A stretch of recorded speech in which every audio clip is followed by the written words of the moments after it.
चरणासु अमर भगतरा मुगटारी मणिया परकासे वणी नाथरा उन चरणा में नमु जगतरा पाप विनाशे।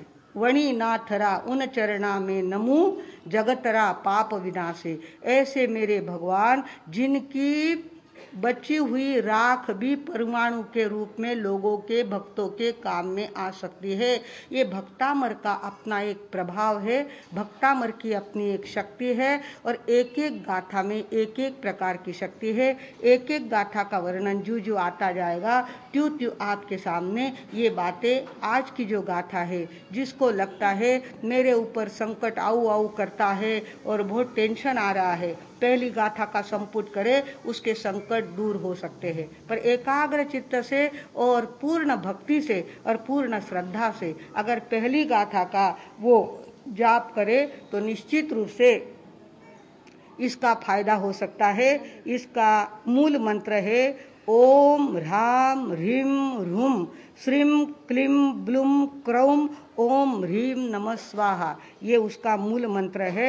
इसका रिद्धि मंत्र भी है ओम ह्रीम अरहम नमो अरिहंताणम नमो जिनाणम ओम ह्राम ह्रीम ह्रूम ह्रौम ह्र असि औसा अप्रतिचक्रे फट विचक्राय ज्रौम स्वाहा। हमने आपसे रुद्धि मंत्र और मूल मंत्र सहित भक्तामर का जाप करवाया है और इसके अनुभव भी कई प्रकार के आते हैं। भुसावल के अंदर नाहटा जी, पूनमचंद जी साहब नाहटा रहते थे। उनके बेटे थे सुशील बाबू नाहटा, अब दोनों नहीं रहे हैं।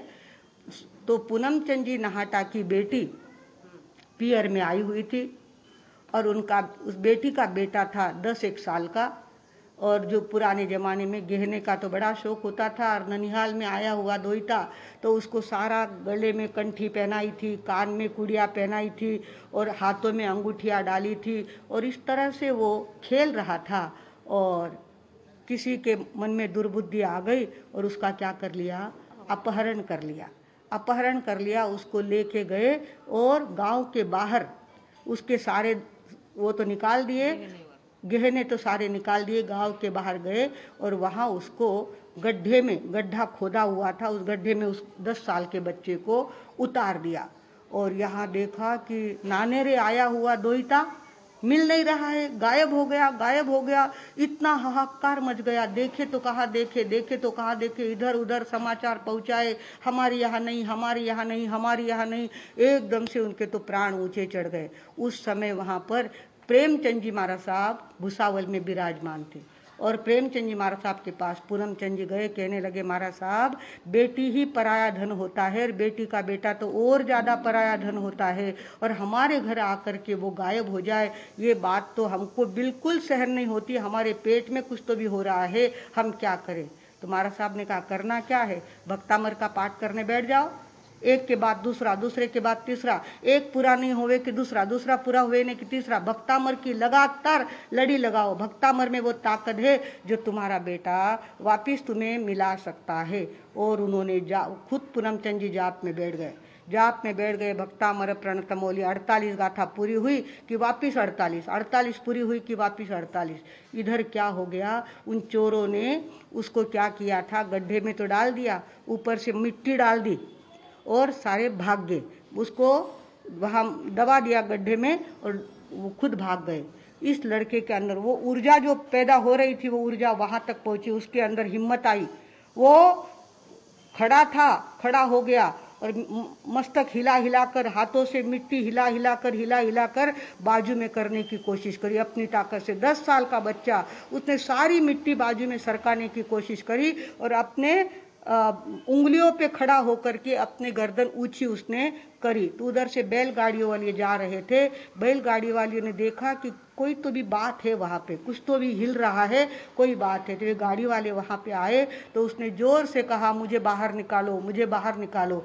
बाहर निकाला, फिर पूछा बेटा तुम कौन हो, कहाँ से आए हो। उसने सारा पत्ता बताया कि मेरे नाना जी है पूनमचंद जी नाहटा और मैं उनके घर आया हुआ मेहमान हूँ। गाड़ी में बैठा करके उसको कहा लेके, पूनमचंद जी तो भक्तामर के जाप में बैठे हुए थे और गाड़ी वालों को बुद्धि सूझी और वो गाड़ी में बैठा करके उसको घर लेके गए। पूनमचंद जी नाहटा का घर कौन सा है?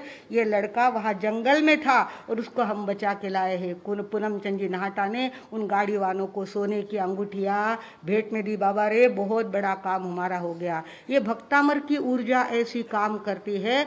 चोर ने चोरी की है और आपने अगर भक्तामर का पाठ चालू किया है तो चोर के हाथ में जो वस्तु होगी वो ऐसी हिलने लगेगी और अपने आप वो मिलने बिना रहेगी नहीं। ऐसे कई प्रसंग आपको कहने जैसे है। ये तो पुरानी बातें हैं। अभी अभी की बात आपको कहे, भक्तामर के 11वें गाथे की बात है। सिन्नर में हमारे मंगल प्रभा जी महाराज साहब का भतीजा रहता है, अभिषेक बोरा, और उसने एक उसकी मोबाइल की दुकान है। तो मोबाइल की दुकान में से उसने 40,000 का मोबाइल अपने नाम से लिया था। उसने अपना लिया था मोबाइल और अपने वापरने के लिए लिया था उसने। वो 40,000 का मोबाइल देखते देखते चोरी चला गया। अरे बाप रे, मोबाइल और 40,000 का और चोरी चला गया। सभी के छक्के छूट गए। उसकी माँ ने कहा, अभिषेक, उसकी माँ ने कहा मैं तो भक्तामर की साधना में बैठ जाऊँ। वो भक्तामर की आराधना के लिए बैठ गई। भक्तामर की 11वीं गाथा होती है, वो 11वीं गाथा का संपुट करने के लिए बैठ गई। उधर हुआ ये, 1 घंटे के बाद या कुछ घंटों के बाद श्रीरामपुर से फ़ोन आया। श्रीरामपुर से फ़ोन आया पुलिस का कि तुम्हारा कोई मोबाइल गुम हुआ है क्या। इधर उसकी माँ अभी तक जाप में बैठी है, जाप कर रही है, संपुट चल रही है, और वो मोबाइल सिन्नर से कहाँ चला गया?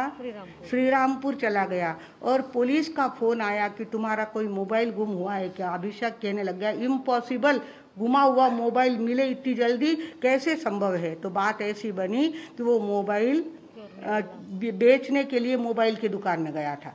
मोबाइल की दुकान में मोबाइल बेचने के लिए गया था और सस्ते में बेच रहा था। और कर्म धर्म संयोग से वहाँ पर एक पुलिस भी मोबाइल लेने के लिए उसी दुकान में आया था। पुलिस ने देखा कि लड़का तो फटे हाल है और इतना बढ़िया मोबाइल बेच रहा है, इतना सस्ता बेच रहा है, जरूर ये चोरी का मोबाइल है। उसने हाथ में लेके देखा, नंबर देखा और उसी नंबर पे उसने क्या किया, सिन्नर में फ़ोन किया। तुरंत वो अभिषेक वहाँ पे गया और उसने कहा यही मोबाइल मेरा है। पुलिस को क्यों वहाँ पे आना, पुलिस ने आकर के उस चोर को कैसे पकड़ना, कैसे योगायोग बनना, और 40,000 का गुम हुआ मोबाइल वापस अभी अभी कितने साल में हुए, पिछले साल की ये बात है। ऐसे अनुभव लेने की बातें होती है। भगवानों, हमारा ये धर्म बड़ा वैज्ञानिक धर्म है, बड़ा सत्य धर्म है, बड़ी शक्ति इसके अंदर है, ऊर्जा का निर्माण करने की ताकत इसमें होती है। ये हमारी बहनों ने 11-11 दिन के उपवास किए हैं। उपवास, पहला उपवास बड़ा कठिन जाता है, दूसरे उपवास में थोड़ी ज़्यादा तकलीफ होने लगती है, पित्त वगैरह तकलीफ देने लगता है, और तीसरे दिन के बाद तो क्या होता है, मैकेनिज्म बदल जाता है। अंदर की यांत्रिक जो रचना है उसमें चेंज आ जाता है, और वो चेंज ऐसा आ जाता है कि भूख लगनी बंद हो जाती है। ऐसा लगता नहीं खायो तरी चालेल, अबे મને કઈ ત્રાસ થયો, વાસ પચકનરા પહેલા इतो टेंशन આવતો હતો कि सकाळे भूखा किसा रेवा। पर उपवास पचकने के बाद अपने आप ताकत आती है। भगवान जाने क्या ताकत है उन पचकानों के अंदर। जैसे ही भगवान की आज्ञा लेकर के पचकान देते हैं, सामने वाले का अंदर का मैकेनिज्म बदल जाता है, और मैकेनिज्म बदल जाने के बाद उसके दिन पे दिन निकल जाते हैं आराम से। किसी के 8, किसी के 11, किसी के 15। अब ये हमारा यश कुमार है, आज इसका 30वां उपवास है, 29वां, आज 29 है क्या, आज 29वां उपवास है। कल 30 की इसकी पचकावनी है, और इसकी पचकावनी का लाड़ आप सबको करना है। हमारा संघ भी लाड़ करने वाला है।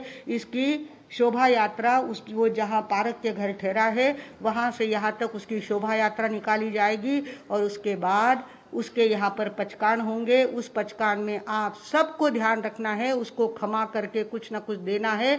25 बार आपको कह दिया है, उसके माँ बाप है नहीं, उसके भाई बहन है नहीं, लाड़ करने वाले हम ही लोग हैं, और सभी मिलकर के उसके लाड़ करेंगे। उसको अपना जीवन बनाना है, उसको दुकान लेना है, दुकान बनाना है, पैठनी की दुकान उसको लगाना है।